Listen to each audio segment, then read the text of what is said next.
التماس دعا برائے حجت خدا۔ بسم اللہ الرحمن الرحیم۔ اللہم عرفنی نفسک فإنک ان لم تعرفنی نفسک لم اعرف نبیک۔ اللہم عرفنی نبیک فإنک ان لم تعرفنی نبیک لم اعرف حجتک۔ اللہم عرفنی حجتک فإنک ان لم تعرفنی حجتک ضللت عن دینی۔ نعد علیاً مظہر العجائب تجدہ عونا لک فی النوائب۔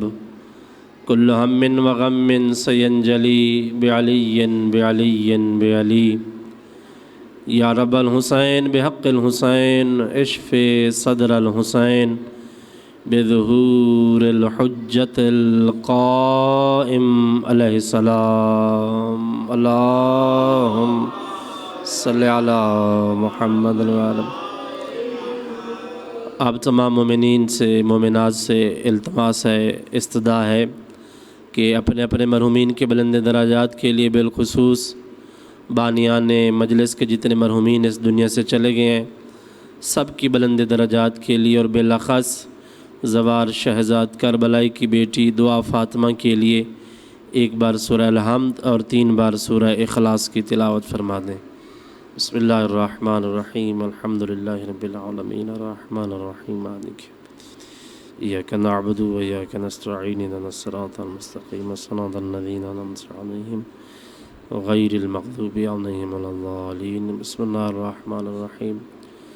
قل هو اللہ احد اللہ الصمد لم یلد ولم یولد ولم یکن له کفوا احد۔ بسم اللہ الرحمن الرحیم۔ قل هو اللہ احد اللہ الصمد لم یلد ولم یولد ولم یکن له کفوا احد۔ بسم اللہ الرحمن الرحیم۔ قل هو اللہ احد اللہ الصمد لم یلد ولم یولد ولم یکن له کفوا احد۔ تمام مرحومین کی بلند درجات کے لیے صلوات۔ اللہم صلی علی محمد۔ اپنے اپنے گناہوں کی بخشش اور معافی کے لیے بھی صلوات۔ اللہم صلی علی محمد۔ ماشاءاللہ لا حول ولا قوة الا باللہ العلی العظیم۔ بسم اللہ الرحمن الرحیم۔ صلوات۔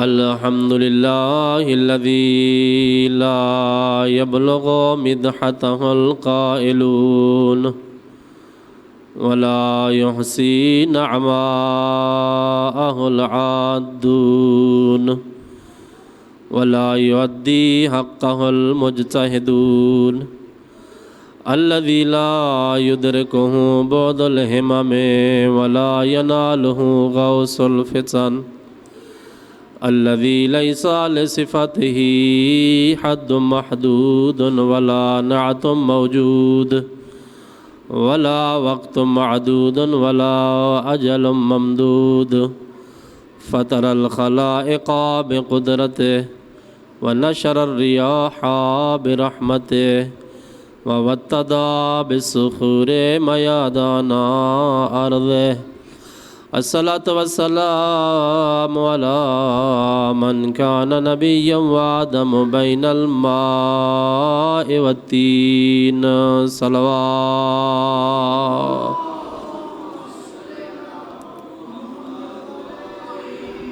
وعلى آله الطيبين الطاهرين المعصومين المنتخبين المنتجبين المظلومين الذين أذهب الله عنهم الرجس وطهرهم تطهيرا۔ صلی اللہ علیہ وسلم۔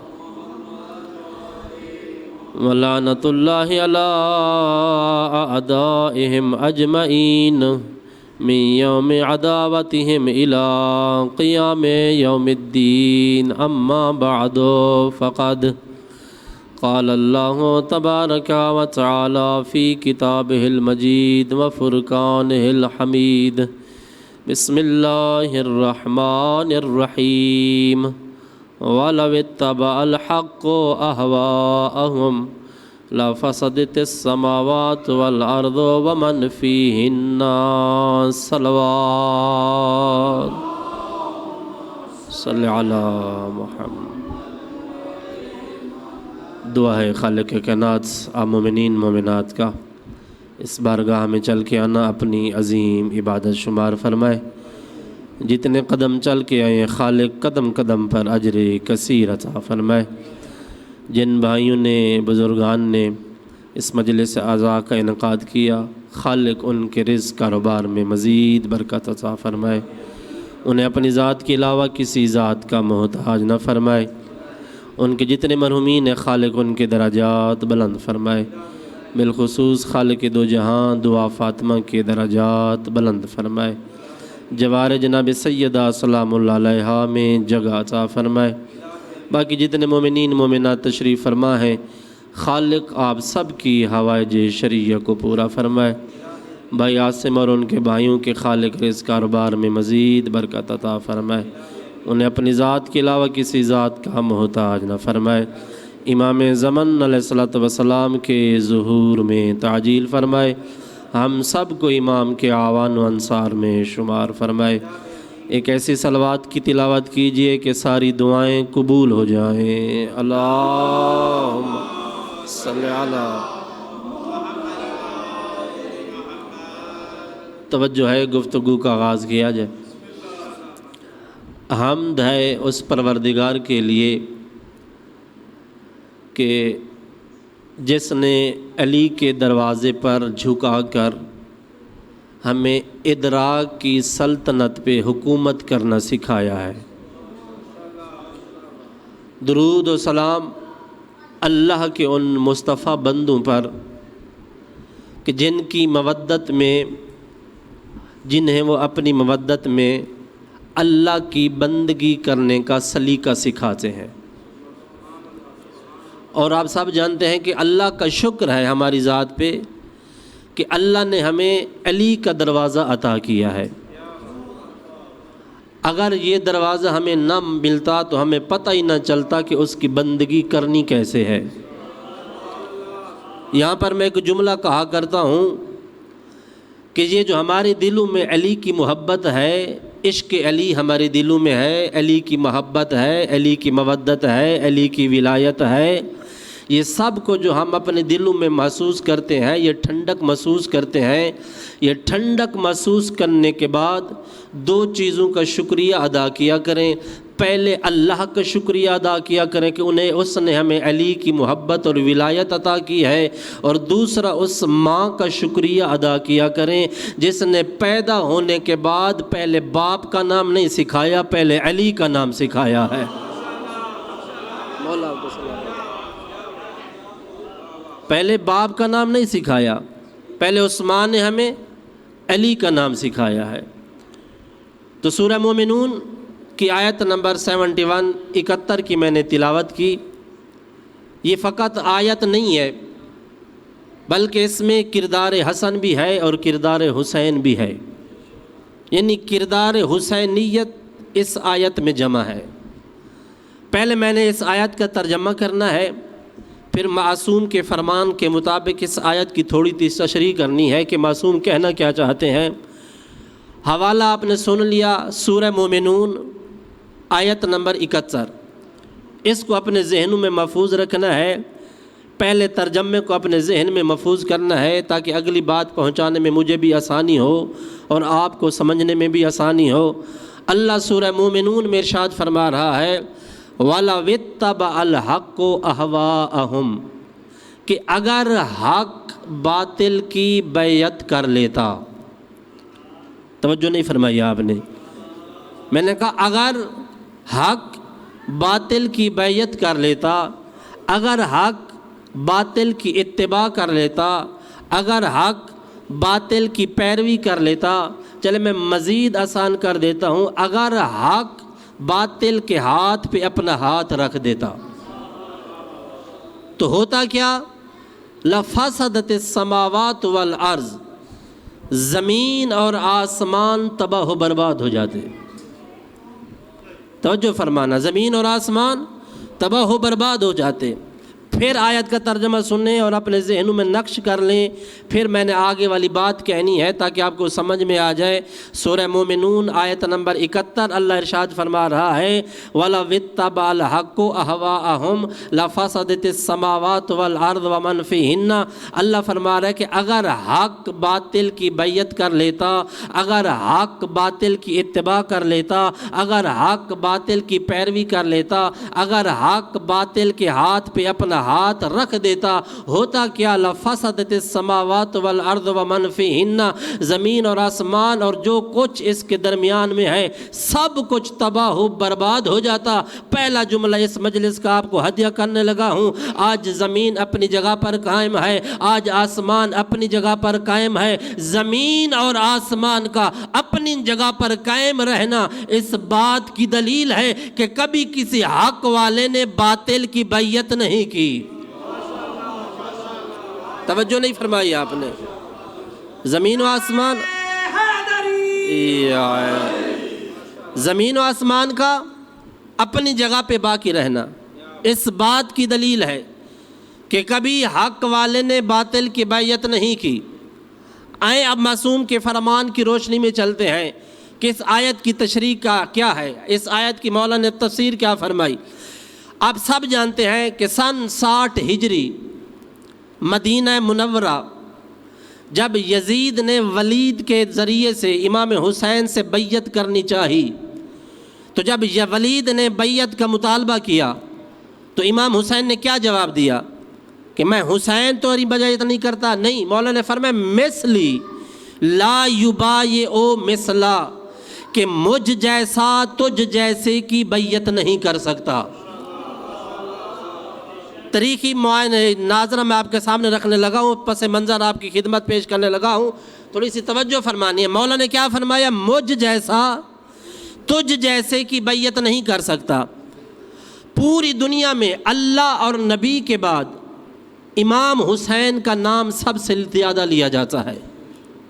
میں کہتا ہوں سال کے پورے دنوں کو آپ چھوڑ دیں، فقط عاشور اور اربعین کے دن آپ لے لیں کہ پوری دنیا میں حسین کی صدائیں بلند ہوتی ہیں، ہر جگہ سے لبیک یا حسین کی آوازیں بلند ہوتی ہیں۔ اس اربعین کے موقع پر، یوم عاشور کے موقع پر ہر جگہ پر حسین حسین کی آوازیں بلند ہوتی ہیں۔ ماتمی حلقے میں آتے ہیں، سینے پہ ہاتھ مارتے ہیں تو حسین کی صدا بلند کرتے ہیں۔ یعنی میں نے کہا کہ اللہ اور نبی کے بعد اس پوری کائنات میں جو نام سب سے لیا جاتا ہے وہ مولا حسین کا ہے۔ اب مولا حسین کے نام کا مطلب کا پتہ تو ہونا چاہیے کہ امام حسین کے نام کا معنی کیا ہے، امام حسین کے نام کا اس کا مطلب کیا ہے۔ امام حسین کے نام کا مطلب ہے چھوٹا حسن۔ توجہ فرمانی ہے، کیا مطلب ہے؟ چھوٹا حسن، یعنی علی اور بطول کے جو دونوں بیٹے ہیں نا، حسن اور حسین، دراصل یہ دونوں حسن ہیں۔ ایک ہے چھوٹا حسن، ایک ہے بڑا حسن۔ حسن کی تصغیر ہے حسین، اسماء مصغرہ میں سے جیسے رجل کی تصغیر ہوتی ہے رجیل، سلمان کی تصغیر ہوتی ہے سلیمان، اسی طرح حسن کی تصغیر ہے، یعنی اگر حسن کو چھوٹا کیا جائے تو وہ بنتا ہے حسین۔ یعنی علی اور بطول کے جو دونوں بیٹے ہیں، ایک کا نام حسن ہے، ایک کا نام حسین ہے، یہ دونوں حسن بنتے ہیں دراصل۔ یعنی علی اور بطول کے دونوں بیٹوں کا نام اصل میں حسن ہے۔ ویسے تو ہمارا عقیدہ یہ ہے کہ یہ 14 کردار میں بھی محمد ہیں اور نام بھی محمد ہیں، لیکن فرق اتنا ہے کہ یہ فرش پر ہوں تو سارے محمد ہیں، عرش پر ہوں تو سارے علی ہیں۔ یہ فرق ہے، فرش پہ ہوں تو سارے محمد، عرش پہ ہوں تو سارے علی ہیں۔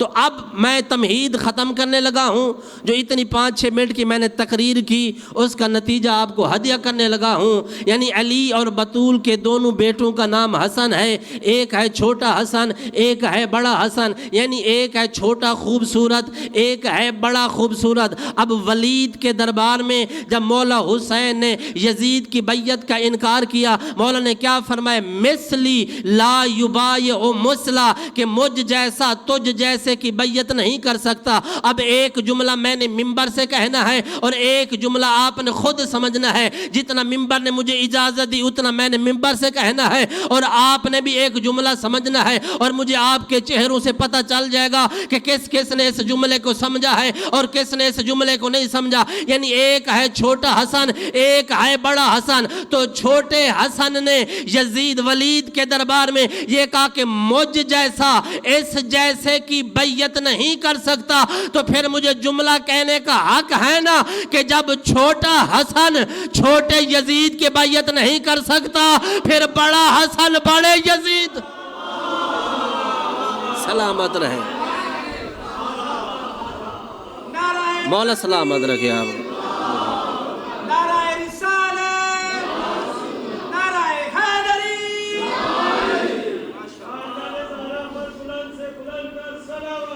اللہم صلی علی محمد وآل۔ جب چھوٹا حسن چھوٹے یزید کی بیعت نہیں کر سکتا، تو پھر بڑا حسن بڑے کی بھی بیعت نہیں کرتا۔ میں بات یہاں پہ نہیں روکوں گا، بات اس سے بھی آگے پہنچاؤں گا، نتیجے تک آپ کو لے کے جانا چاہتا ہوں۔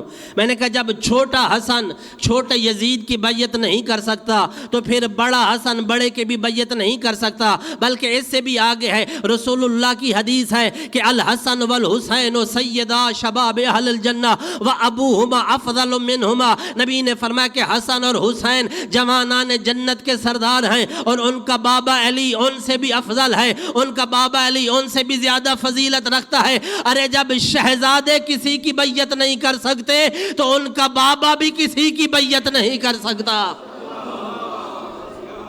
جب شہزادے کسی کی بیعت نہیں کر سکتے، تو پھر ان کا بابا بھی کسی کی بیعت نہیں کر سکتا۔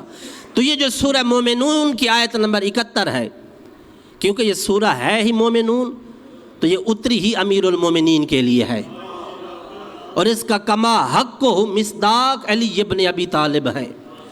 اب اس آیت کے ترجمے پہ غور کیجئے اور پھر اگلے لفظ کو دیکھیے کہ جب حق باطل کی بیعت کر لے تو کیا ہوتا۔ اللہ نے کیا فرمایا کہ حق کبھی باطل کی بیعت نہیں کر سکتا، اگر وہ کر لے تو زمین اور آسمان اور جو کچھ ان کے درمیان میں ہے وہ تباہ و برباد ہو جائے۔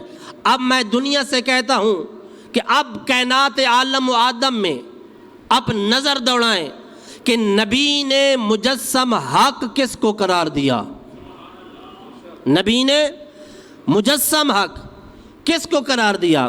فقط ایک ہی ذات ہے جس کے بارے میں نبی نے کہا کہ یہ مجسم حق ہے۔ نبی نے فرمایا علی مع الحق والحق مع علی، علی حق کے ساتھ ہے اور حق علی کے ساتھ ہے۔ آپ خاموش ہو گئے ہیں، لیکن نبی نے اپنی حدیث کو یہاں پر نہیں روکا۔ نبی نے فرمایا حق علی کے ساتھ ہے، علی حق کے ساتھ ہے، حق علی کے ساتھ ہے۔ پھر آگے فرمایا اللہم ادر الحق حیث ما دار علی، میرا اللہ حق کو ادھر موڑ دے جدھر علی مڑ جائے، حق کو ادھر موڑ دے۔ یہ نہیں کہا کہ جدھر حق مڑ جائے ادھر علی کو موڑ دے، نہیں، جدھر علی مڑ جائے حق کو ادھر موڑ دے۔ تو یہ مجسم حق علی ابن ابی طالب ہے، ایک بہت بڑا صحابی ہے طرفین میں، طرفین سے مراد یعنی شیعہ اور سنی دونوں میں۔ حضرت ایوب، حضرت عبداللہ ابن انصاری بہت بڑا صحابی ہے، طرفین میں یہ معتبر اور سیکا ہے، اور علماء کہتے ہیں کہ یہ قاضی القضاء بھی رہا ہے، چیف جسٹس صاحب جس کو بولتے ہیں۔ اتنا بڑا یہ صحابی ہے، اس کی عظمت کا ایک جملہ آپ کو عرض کرتا ہوں، پھر اگلی والی حدیث آپ کو سناتا ہوں۔ یہ کتنا بڑا افضل اور فضیلت والا صحابی ہے کہ جب سیدہ اس دنیا سے جا رہی تھی، بی بی کی شہادت ہوئی، تو مولا متقیان نے اس کو بلایا تھا سیدہ کے جنازے کے اوپر۔ تو آپ سمجھیں کہ کتنا بڑا عظیم صحابی ہے۔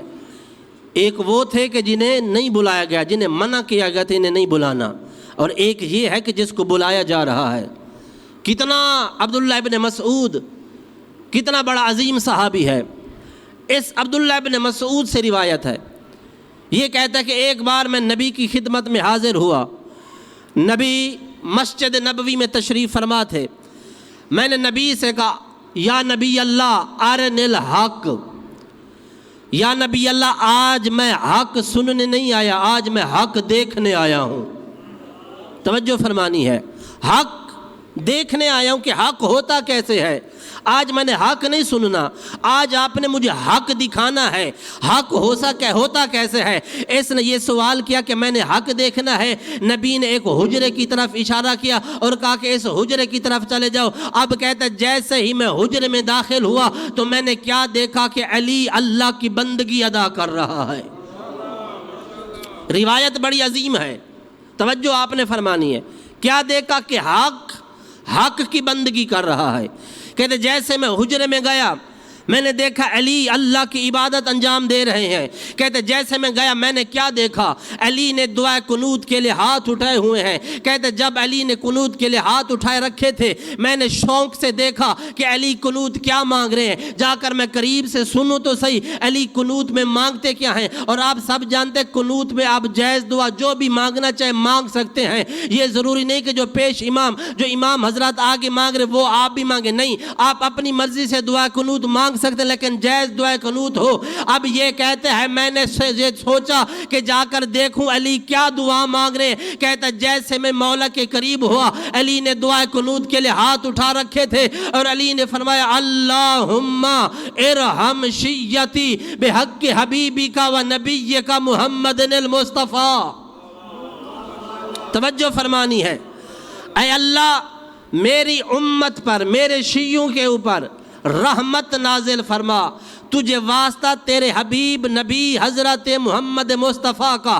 یہ کہتا ہے کہ میں حیران ہو گیا کہ یہ علی کیسی دعا مانگ رہے ہیں۔ یہ کہتا ہے حیرانگی کے عالم میں واپس آیا، آ کر جا کے رسول سے بتاؤں کہ علی یہ دعا مانگ رہے ہیں۔ کہتا ہے جیسے ہی میں نبی کے پاس آیا اب میں نے کیا دیکھا، نبی بھی نماز میں مصروف ہیں اور نبی بھی دعائے قنوت کے لیے ہاتھ اٹھا چکے ہیں۔ اب کہتا ہے میں گیا نبی کے پاس، سنو نبی کون سی دعا مانگتے ہیں۔ کہتا ہے جیسے میں نبی کے پاس گیا نبی نے ہاتھ اٹھا ہوئے رکھے تھے اور فرما رہے تھے اللہم ارحم امتی بحق ولیک علی ابن ابی طالب۔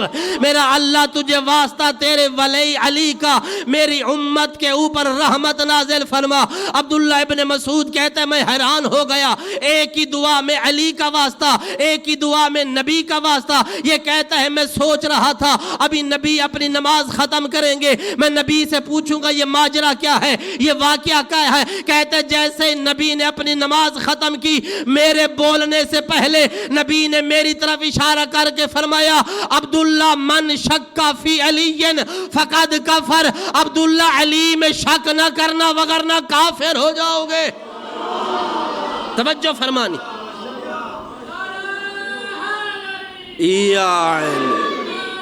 یا علی اللہم صلی علی محمد وآل محمد۔ نبی نے فرمایا عبداللہ ابن مسعود علی میں شک نہ کرنا وگرنہ کافر ہو جاؤ گے۔ یہ کہتا ہے یا رسول اللہ میں شک نہیں کر رہا، میں تعجب کر رہا ہوں، میں حیران ہوں کہ ایک کی قنوت میں علی کا واسطہ، دوسرے کی قنوت میں نبی کا واسطہ، یہ ماجرا ہے کیا؟ نبی نے فرمایا عبداللہ ابن مسعود حیران ہونے کی ضرورت نہیں ہے، جب علی مصلی عبادت پہ کھڑا ہوتا ہے علی پوری کائنات میں نگاہ دوڑاتا ہے، علی کو مجھ سے بڑا واسطہ نظر نہیں آتا، اور جب میں نماز میں کھڑا ہوتا ہوں پوری کائنات میں نگاہ دوڑاتا ہوں مجھے علی سے بڑا واسطہ نظر نہیں آتا، مجھے علی سے بڑا واسطہ نظر نہیں آتا۔ تو رحمت نازل ہو رہی ہے امت مصطفیٰ پر علی اور نبی کے وسیلے سے۔ تو میں کیا کرتا ہوں کہ جب علی اور نبی دونوں وسیلہ ہیں اور دونوں اپنی امت کے لیے دعا مانگ رہے ہیں تو ہمارے پاس تو 14 وسیلے ہیں، ہمارے پاس 14 وسیلے ہیں، اور جو بندہ 14 وسیلوں کے ذریعے دعا مانگے اللہ پھر اس کی دعا کبھی رد نہیں کرتا، تو حق کبھی باطل کی بیعت نہیں کر سکتا۔ تو نبی نے کیا فرمایا؟ علی میں شک نہیں کرنا وگرنہ کافر ہو جاؤ گے۔ اب ایک روایت اچانک میرے ذہن میں آئی ہے، سرکار عمار ابن یاسر مولا کی خدمت میں آئی ہے۔ وہ عمار ہے جس کے بارے نبی نے فرمایا العمار مال حق، یہ بھی حدیث ہے، العمار مال حق والحق مال عمار، عمار حق کے ساتھ ہے اور حق عمار کے ساتھ ہے۔ پھر فرمایا یا عمار تقتلک فئۃ الباغیہ، آپ کو ایک باغی گروہ قتل کرے گا۔ یہ وہ عمار ہے۔ یہ عمار مولا متقیان کی خدمت میں حاضر ہوئے، آ کر کہنے لگے مولا گھر میں بڑے فاقے ہیں، بھوک ہے، کھانے کو کچھ نہیں ہے، دوسرا دن ہے، تیسرا دن ہے، بچے بھوک سے بلبلا رہے ہیں، مولا کچھ عنایت کیجئے، کچھ عطا کیجئے۔ ہمارے یاسر نے کیا سوال کیا، کیا شکایت کی؟ بھوک کی، کہ گھر میں فاقے ہیں۔ جیسے ہی عمار ابن یاسر نے یہ سوال کیا، علی نے فرمایا عمار وہ سامنے پتھر پڑے ہیں اٹھا لو۔ توجہ فرمانی ہے، مولا کا گھر کچا تھا، آج تو ہمارے گھر ماشاءاللہ بڑے ترقی کر گئے ہیں، ہمارے گھروں میں قالین لگے ہوئے ہیں، لیکن علی کا گھر ایسا نہیں تھا، کائنات کا سب سے سادہ ترین گھر تھا۔ یہ الگ بات ہے کہ کائنات کا سب سے افضل ترین گھر بھی یہی تھا۔ مولا کے گھر میں پتھر پڑے ہوئے تھے، مولا نے فرمایا عمار پتھر کو اٹھا لو۔ عمار نے ایک بار پتھروں کو دیکھا، پھر علی کو دیکھا، فرمایا مولا میں نے شکایت کی ہے کہ میرے گھر میں فاقے ہیں، کھانے کو کچھ نہیں ہے، اس سے زیادہ پتھر تو میرے گھر میں پڑے ہوئے ہیں۔ جب اس نے یہ بات کی کہ مولا اس سے زیادہ پتھر میرے گھر میں پڑے ہوئے ہیں، اس وقت علی نے عمار کی طرف دیکھ کر فرمایا عمار جب تجھے علی نے کہہ دیا کہ پتھر اٹھاؤ، عمار پتھر کو یا علی کہہ کر اٹھاؤ۔ توجہ فرمانا، عمار پتھر کو یا علی کہہ کر اٹھاؤ۔ اب جناب عمار کہتے جب میں نے پتھر کو یا علی کہہ کر اٹھایا، پتھر زمین پہ تھا تو پتھر تھا، جب میرے ہاتھوں میں آیا تو سونے میں تبدیل ہو گیا، جب میرے ہاتھوں میں آیا سونے میں تبدیل ہو گیا۔ اب جناب عمار کہتے وہ پتھر میری ضرورت سے زیادہ تھا جو سونا بن گیا۔ اب جناب عمار نے مولا متقیان کے سامنے تقوی دکھایا۔ کس کے سامنے؟ امام المتقین کے سامنے۔ اگر میں وہاں ہوتا یا آپ وہاں ہوتے، میں اپنی ابا اتار لیتا اور سارے پتھروں پہ یا علی کہہ کے سونا بنا کے چلا جاتا۔ آپ بھی ہوتے تو آپ بھی ایسا کرتے، کچھ نہ سا رکھتے، لیکن یہ عمار تھا، یہ علی کا حقیقی شیعہ تھا، یہ علی کا ماننے والا تھا۔ جب اس نے پتھر اٹھایا جو سونے میں بدل گیا، اس نے کہا مولا یہ پتھر جو سونے میں بدل گیا ہے یہ میری ضرورت سے کہیں زیادہ ہے۔ جب اس نے امام المتقین کے سامنے اپنا تقوی دکھایا کہ یہ میری ضرورت سے زیادہ ہے، تو مولا نے فرمایا عمار میں نے تجھے یہ گر بتا نہیں دیا، میں نے تجھے نسخہ بتا نہیں دیا کہ پتھر پہ یا علی کہتے جاؤ، پتھر خود خود ٹوٹتا بھی جائے گا، گرتا بھی جائے گا۔ اب عمار کہتا ہے جہاں پتھر میری ضرورت سے زیادہ تھا میں نے وہاں پر ہاتھ رکھا اور یا علی کہا۔ کہتا ہے جیسے ہی میں نے یا علی کہا، جو پتھر زمین پر گر رہا تھا وہ پتھر تھا، جو ٹکڑا میرے ہاتھوں میں تھا وہ سونا تھا، جو پتھر زمین پہ گر رہا تھا وہ پتھر تھا، جو ٹکڑا میرے ہاتھوں پہ تھا وہ سونا تھا۔ عمار کہتا ہے میں نے علی کی طرف دیکھ کر فرمایا مولا یہ تو داؤد نبی کا معجزہ تھا، وہ لوہے کو موم کر دیا کرتا تھا۔ علی نے عمار کی طرف دیکھ کر فرمایا یا عمار یا ضعیف الیقین واللہ لعلنت الحدید لداؤد۔ مولا نے فرمایا عمار داؤد میرا نام لیتا تھا اور لوہا موم ہو جایا کرتا تھا۔ داؤد میرا نام لیتا تھا اور لوہا موم ہو جایا کرتا تھا۔ تو علی میں شک نہیں کرنا، علی میں شک کرنا تو دور کی بات، فضائل علی میں شک کرنا، نبی فرماتے جو علی کے فضائل میں شک کرتا ہے وہ بھی کافر ہے۔ علی کے فضائل میں جو شک کرتا ہے۔ جب مولا جنگ نہروان سے واپس آ رہے تھے تو مولا نے دریائے فرات کے راستے کو اپنایا۔ جیسے دریا فرات کو اپنایا، دریا فرات کے راستے کو، تو درمیان میں ایک مسجد آتی ہے، وہاں پر مولا نے ظہر کی نماز ادا کی۔ ظہر کی نماز عطا کرنے کے بعد مولا اس جگہ سے روانہ ہوئے اور سرزمین بابل پہ آئے۔ جب سرزمین بابل پہ آئے تو عصر کی نماز کا وقت ہو گیا تھا۔ اب جو مولا کے ساتھ لشکر والے تھے انہوں نے شور مچانا شروع کر دیا کہ نماز نماز نماز۔ میں کہتا ہوں علی کے سامنے نماز نماز کا شور مچانا کائنات کی سب سے بڑی بدتمیزی ہے۔ علی کے سامنے نماز نماز کا شور، کہ علی کو پتہ نہیں تھا کہ نماز کا وقت ہے، جو ہزار ہزار سجدے، ہزار ہزار رکعت ایک ایک رات میں انجام دے، اسے نماز کا پتہ نہیں تھا۔ مولا نے فرمایا آپ نماز پڑھو، میں نہیں پڑھوں گا۔ تو وہ سب حیران ہو گئے کہ علی نماز نہیں پڑھیں گے، تو لوگوں نے باتیں کرنا شروع کر دی، کیونکہ علی نمازیوں کو قتل کر کے آ رہا ہے، علی نہروانیوں کو مار کے آ رہا ہے، اس لیے علی نماز نہیں پڑھ رہا۔ تو وہاں شک کرنے والے تھے، علی کی ذات میں شک کرنا شروع کر دیا کہ علی نماز نہیں پڑھ رہا تھا، نعوذ باللہ علی نمازیوں کو قتل کر کے آ رہا ہے۔ اب جب وہاں پر کچھ شک کرنے والے تھے تو وہاں پر کچھ یقین کرنے والے بھی تھے۔ یقین کرنے والوں میں ایک صحابی ہے مولا کا، وہ جب مولا نے اس کو دیکھا کہ وہ لوگ شک کر رہے ہیں، اب یہ بندہ مولا کے سامنے آیا، اس نے اپنے 100 گھوڑا سواروں کو لیا اور اس نے 100 گھوڑا سواروں کو لیتے ہوئے علی کے پیچھے چلنا شروع کر دیا اور فرمایا جب علی نماز نہیں پڑھ رہے تو ہم بھی نماز نہیں پڑھیں گے۔ جب علی نماز نہیں پڑھ رہے تو ہم بھی نماز نہیں پڑھیں گے۔ تو اب یہ 100 گھوڑا سوار مولا کے پیچھے چلنا شروع ہو گئے۔ اب جیسے ہی سرزمین بابل سے نکلے تو اب ایک اور سرزمین پہ پہنچے۔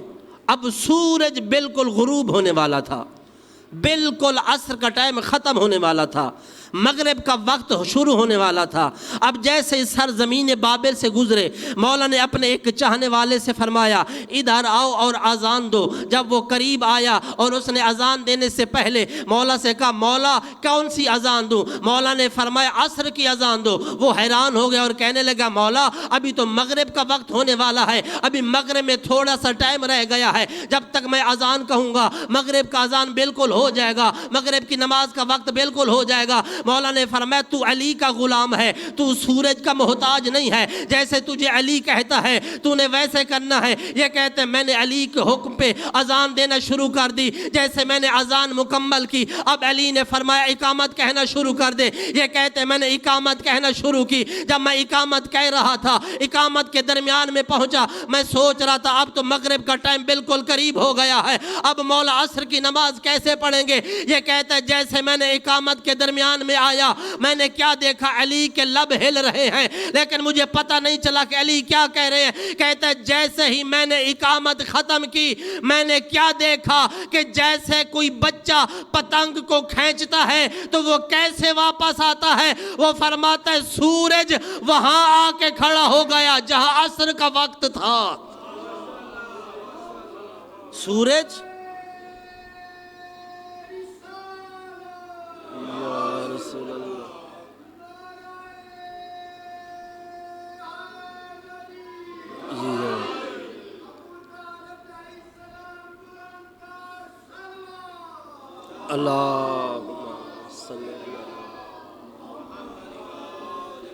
کہتا ہے سورج وہاں آ کے کھڑا ہو گیا جہاں عصر کی نماز کا وقت تھا۔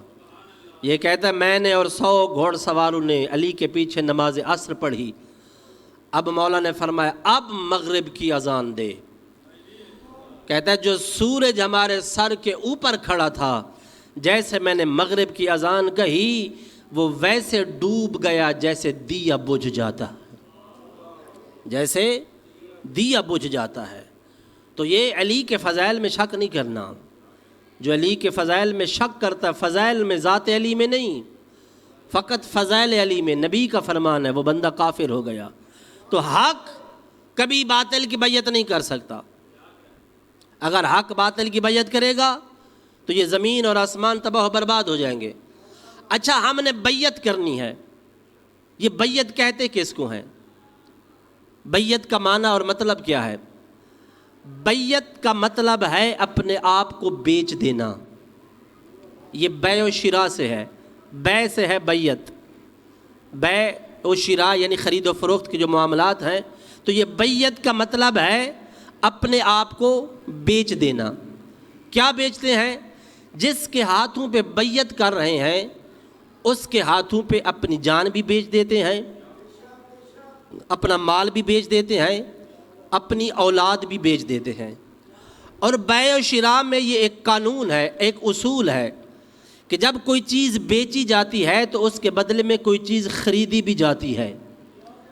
اب ہم اپنا مال بھی بیچ رہے ہیں، اپنی جان بھی بیچ رہے ہیں، اپنی اولاد بھی بیچ رہے ہیں. تو خرید کیا رہے ہیں؟ خرید فقط ایک چیز رہے ہیں جس کا نام ہے جنت، جس کا نام ہے نجات، جس کا نام ہے جنت. یہ تین چیزیں بیچ رہے ہیں. یہ لا فانی چیز جنت ہم خرید رہے ہیں، فانی چیز بیچ رہے ہیں. مال بھی فانی ہے، اولاد بھی فانی ہے، جان بھی فانی ہے. ایک لا فانی چیز جنت اور نجات وہ ہم خرید رہے ہیں. اور یہ کوئی گھاٹے اور نقصان کا فائدہ نہیں ہے. اب بیعت اس کی ہوگی جو کم از کم جنت دینے کی قدرت رکھتا ہو. بیعت اس کی ہوگی جو کم از کم جنت دینے کی قدرت رکھتا ہو. آگے امام حسن کے دن آ رہے ہیں. امام حسن کی عظمت ایک جملہ آپ کو کہنے لگا ہوں، اس سے بڑا جملہ امام حسن کا کوئی کہہ بھی نہیں سکتا. میں نے کہا بیعت ہو اس کی سکتی ہے جو کم از کم جنت دینے کی قدرت رکھتا ہو. جب میرے امام نے کسی کو اب غلام زادہ کہہ دیا تھا، کسی کو کہہ دے جا ہمارے غلام زادے کی اولاد، جب مولا نے اسے غلام زادہ کہہ دیا تھا تو یہ اپنے باپ کے پاس گیا اور اس نے کہا کہ علی کے بیٹے نے مجھے غلام زادہ کہہ دیا ہے. تو اس نے کہا جا کر حسن سے لکھوا کے لے آ کہ یہ فقط غلام زادہ ہونا نہیں ہے بلکہ یہ جنت کا ٹکٹ بھی ہے. تو میں کہنا یہ چاہتا ہوں، یہ لکھوایا کیوں جا رہا ہے؟ یہ اس لیے لکھوایا جا رہا ہے کہ اسے اپنی نجات کا یقین نہیں ہے. ارے بابا، غلام زادوں کی بیعت کرنے والے اور ہیں، امام زادوں کی بیعت کرنے والے اور ہیں. زندہ باد، زندہ باد، مردہ باد. یا علی. امام زادوں کی بیعت کرنے والے اور ہیں، غلام زادوں کی بیعت کرنے والے اور ہیں. اور ہم نے جن کی بیعت کی ہے وہ فقط جنتی نہیں ہے بلکہ جنت کے بھی سردار ہیں. اور فقط جنت کے سردار نہیں بلکہ جنت تقسیم کرنے والے ہیں. اور اس لیے ہم شیعہ کسی غیر معصوم کی بیعت نہیں کرتے. آج بھی ہم معصوم کی بیعت میں ہیں، آج بھی ہم امام زمانہ کی بیعت میں ہیں، کیونکہ آج ہمارے سامنے معصوم کا ہاتھ نہیں ہے. توجہ فرمانا، اس جملے کو میں پہنچانا چاہ رہا ہوں. آج ہم معصوم کی بیعت میں ہیں اور معصوم کا ہاتھ ہمارے سامنے نہیں ہے. لیکن جو عباس کے علم کے اوپر جو پنجہ لگا ہوا ہے نا، یہ پنجہ اس بات کی دلیل اور نشانی ہے کہ یہ جب بھی بیعت کرنی ہے عباس کے پنجے کے نیچے آ کے کرنی ہے. یا عباس، یا عباس، یا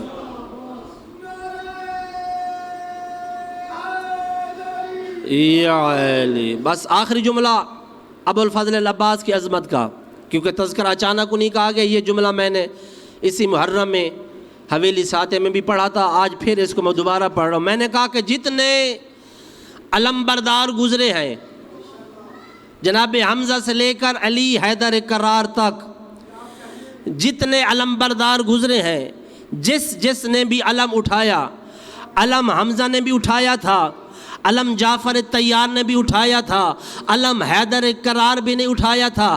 جس نے علم اٹھایا تھا علم اوپر رہتا تھا، علم بردار کا ہاتھ نیچے رہتا تھا. علم اوپر رہتا تھا، علم بردار کا ہاتھ نیچے رہتا تھا. لیکن جب سے پنجہ ولایت عباس میں علم آیا نا، اس دن سے علم نیچے رہتا ہے، عباس کا ہاتھ اوپر رہتا ہے. یا علی.